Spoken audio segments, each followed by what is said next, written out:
All right, team, what's up? Happy Thursday. Happy Leadership Thursday. Welcome back to the PT on Ice Daily Show. Wherever you're taking this show in, thank you so much. Whether it is here live on Instagram or YouTube, or whether it's on the recording, we love having you all with us. It's Leadership Thursday, but if it's Leadership Thursday, it's Gut Check Thursday. So let's talk about the workout. It is a doozy. So it is the last workout in the I Got Your Six, the Warrior WOD. Our friends over at Warrior WOD have their virtual competition going on. So our Gut Check Thursday has been mirroring that. So we've been loving the videos of all of you in groups of two nailing these workouts. This is the last one. So it's going to be, it's going to have a time cap of, I think it was 23 minutes in teams of two, and you've got to do 10. So athlete one will do 10, 8, 6, 4, 2 box jumps.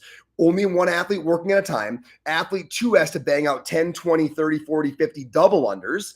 Then you both accumulate, only one athlete working at a time, 100 deadlifts, 225, 155. Then you switch athlete roles to finish up the box jumps and the double unders. So if you want to see that workout, I know it's a bit more complex. It's over on the Ice Physio Instagram as always. And please, if you do it, throw a hyperlapse on there, grab a pic, Ice Train, Ice Physio. We love seeing that stuff pour in on Instagram. So cheers to Warrior WOD. I hope the virtual competition went awesome. I hope that you were able to, as always, raise some funds for veterans who are being helped by getting that fitness and nutrition stimulus, as opposed to maybe more aggressive medications to help out with all things psychologically and quality of life. So cheers to the Warrior WOD crew. If you aren't following them, get on that. They're doing great things. Okay. Team, let's jump in. So Gandhi once said that happiness is when what you think, say, and do are all in harmony. When what you think, say, and do are all in harmony. When what you're thinking is what comes out of your mouth. When what you say is backed up by action that proves that you believed in what you said. When all of these axes are in perfect alignment, that is when you are truly profoundly at peace. Happy.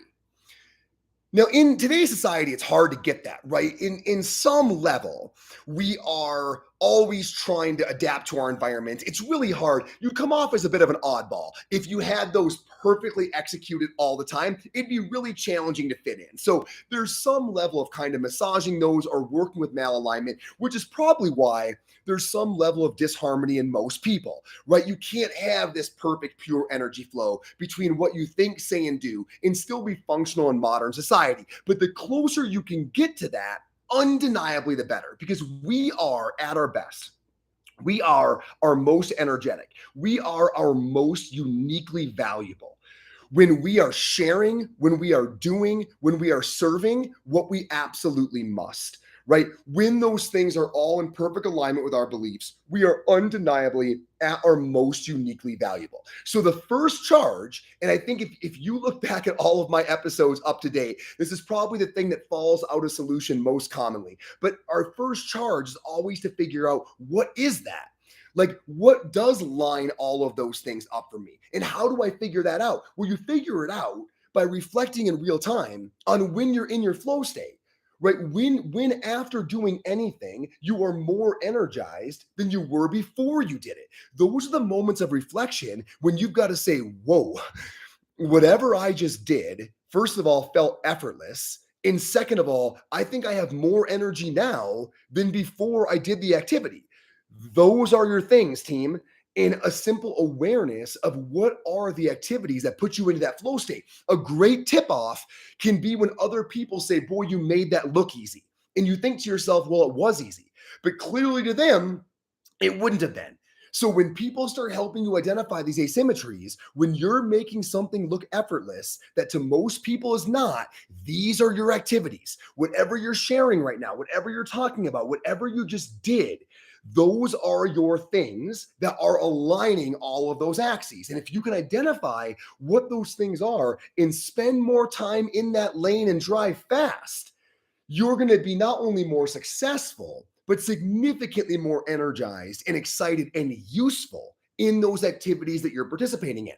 That classic quote The riches is in the niches, which nobody in sales denies the reality of that, right? Specialists win when it comes to business. But a lot of people think that's totally explained by market dynamics. And I do agree that if you can market a really specialized niche, you can get the attention of people who need you. But there's a whole other half to that. When you're doing a really niche activity that you're particularly great at, where you're spending a lot of time in flow state because you've drilled down to realize, oh, this is my thing. A big part of why long term the riches are in the niches is because you're doing what you're in harmony while doing. And that gives you unbelievable longevity. It allows you to bring incredible enthusiasm to the plate. So it is a combination of market dynamics in the fact that you're doing an activity where those axes are all lined up. And in that space, you are going to be unstoppable. Which brings me to today's message. You got to stop trying to please your audience. And I mean this across all sorts of domains. And I'll unpack that a bit in a second. But you got to stop trying to please your audience. You got to do you and let the audience be formed by those who resonate with it. I'm going to say that one more time. You got to stop trying to please who you think is your existing audience. You got to just do you and let your audience be formed by the people that resonate with that. Where I see a huge obvious sign of deviation from this is when we say things to our audiences like, what do you want me to talk about? That is one way to ensure that whatever you wind up talking about is not in perfect alignment. Because what are the odds, right? What are the odds that the answers are things that are absolutely in perfect alignment for you?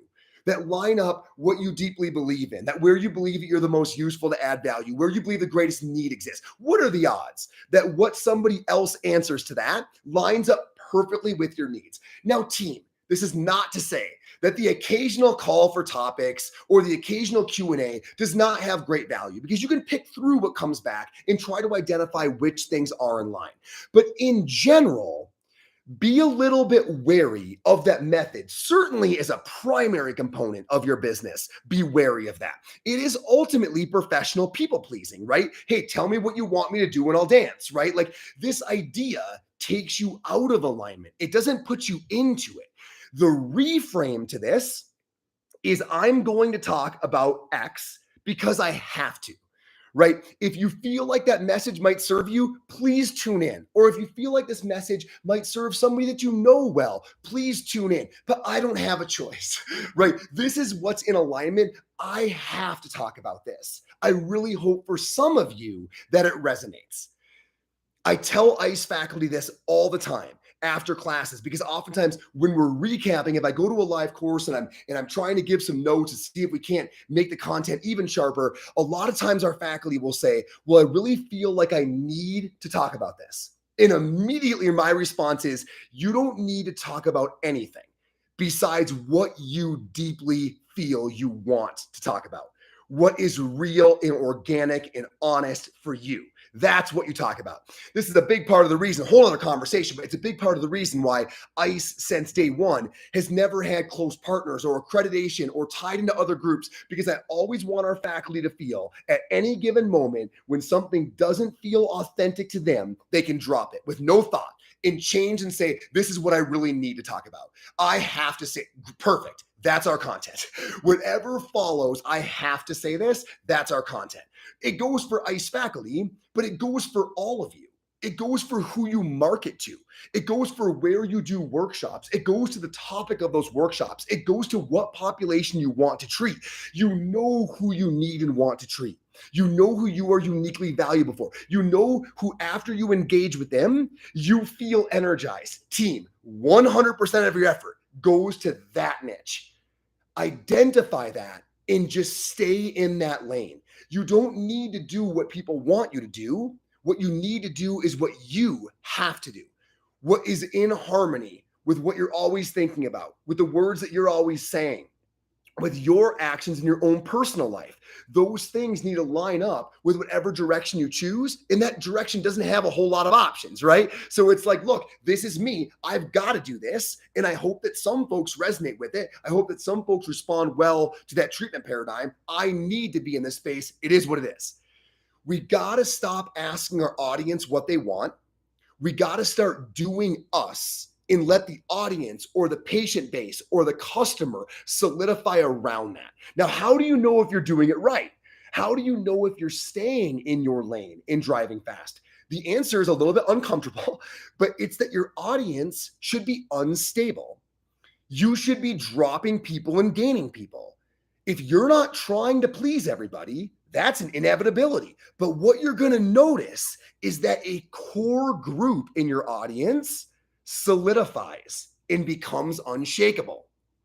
Team, if you aren't losing people regularly, especially early, you're being inauthentic, because authenticity should always offend people. This isn't wrong. It's just that people who have drastically different beliefs, when you present yours in an undecorated fashion, it should be moderately offensive. And people should be like, oh, that's not my tribe. Great, right? That's the whole point of the drill, right? That's why your audience should be relatively unstable early on. But you're going to see that what people want is an authentic person delivering value in their area of need. And they're going to feel that match. So while your audience is going to be unstable on the outskirts, you're going to see that this tribe is crystallizing out a solution in the middle, because people that do need to hear what you have to say, that you need to say, they need to hear it, you need to say it. When that match happens, when those ends plug in together, your true tribe crystallizes out of solution.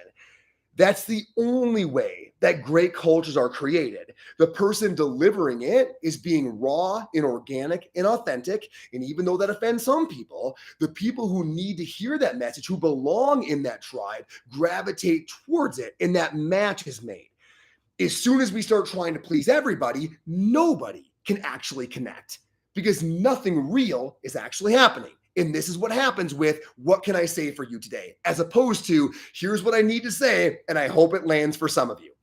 Generally speaking, in your marketing, in your outreach, as you're trying to build followers, be real. Suffer the consequence of an unstable early audience. And what you're going to see is underlying that, your true tribe is developing all along. Stop trying to give your audience what they want. Say what you need to say and let your audience form as a result of that. Hope it hits, team. We'll see you next week. PTOnice.com. All the courses are on there. Tons of online courses starting up in July. We had a little bit of a hiatus there in between our first Q1 and Q2 online courses. They're starting to drop right now. By the way, we have finished our live calendar. So if you're waiting for a new live course to show up in 2023, it's probably not going to happen, because all of our divisions are done booking. So if you've got your eye on a live course, a new one that's more convenient probably isn't going to show up this year. So grab the one you're thinking about. All right, team, have a wonderful week. We'll see you next week on Leadership Thursday.